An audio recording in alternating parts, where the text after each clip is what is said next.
আসসালামু আলাইকুম। BD doctor official YouTube channel থেকে আমি ডক্টর শায়লা হক আপনাদের সকলকে ওয়েলকাম করছি।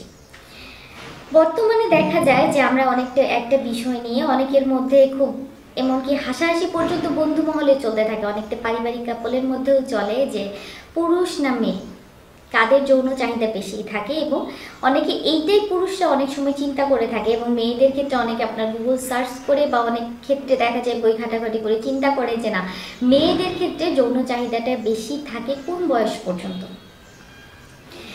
আজকে এই বিষয় সম্পর্কে আপনাদেরকে ছোট একটা ইনফরমেশন দিব।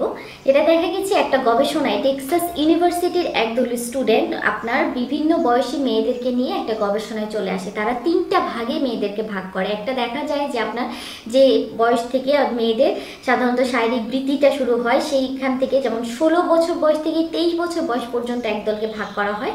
আরেক দলকে দেখা যায় আপনার 23 বছর বয়স থেকে 33 বছর বয়স পর্যন্ত ভাগ করা হয়, এবং পরবর্তীটা হচ্ছে আপনার 33 বছর বয়স থেকে 53 বছর বয়স পর্যন্ত মেয়েদেরকে ভাগ করা হয়। 3 বছরের মেয়েদের উপর গবেষণা করে তারা দেখতে পায় যে যাদের ক্ষেত্রে আপনার শারীরিক বৃদ্ধিটা মাত্র হচ্ছে, অর্থাৎ 16 বছর থেকে 23 বছরে যে মেয়েদের প্রতি সাধারণত দেখা যায় যে পুরুষদের আকর্ষণ হয়তো এই মেয়েদের প্রতি বেশি থাকতে পারে, কিন্তু এই ধরনের মেয়েদের শারীরিক চাহিদাটা সবচেয়ে কম থাকে।